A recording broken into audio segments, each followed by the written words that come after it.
And welcome back to CTV News. Well, history was made today with one of Christchurch's most significant fire engines. It was the first on the scene of the Ballantynes Fire back in 1947. Found abandoned in a paddock, it's since been painstakingly restored. Marcus Gibbs went on its first road ride in decades. There's nothing quite like the sound of this classic fire engine in full roar. This 1945 Ford V8, still ticking over, 70 years on. I'm a petrol head from Hells, and to hear the old flathead Mercury start up is just listen to that motor. It's been meticulously restored since it was found rusting in a paddock 24 years ago. This is probably the most important project we've ever undertaken. It carries historical significance. It was the first fire engine to arrive at the Ballantynes Fire in 1947. We have two other appliances that attend to the same fire, but being the first one has just been a little bit special. That fire still remains the worst in New Zealand's history. 41 people were killed.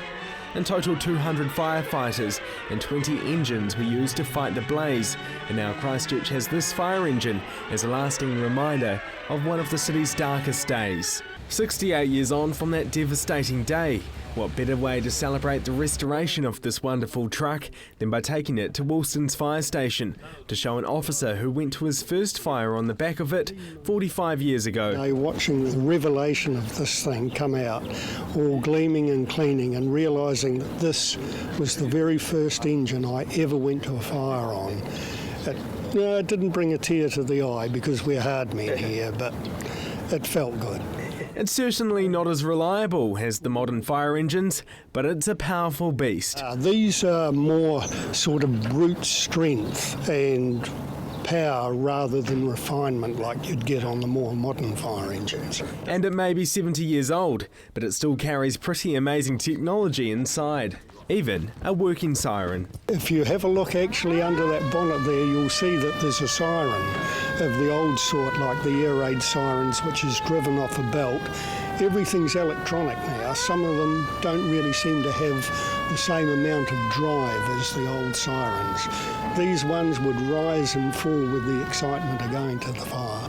This engine is in much better nick now than when Auckland City Councillor Thomas Gray found it on a farm, bought it and donated it to the Hall of Fame at the Ferrymead Heritage Park 24 years ago. When I came in here and saw it in the shed, I was just absolutely stoked.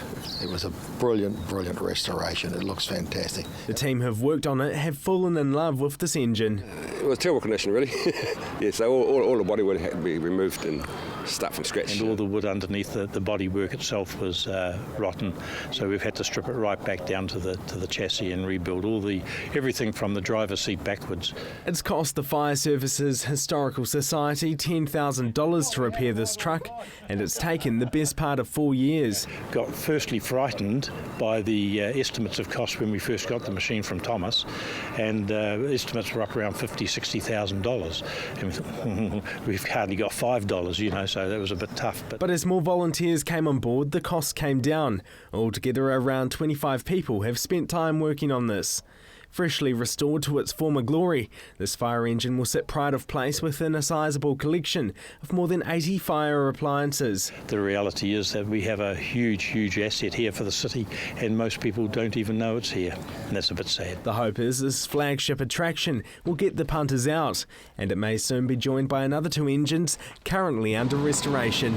Marcus Gibbs, CTV News.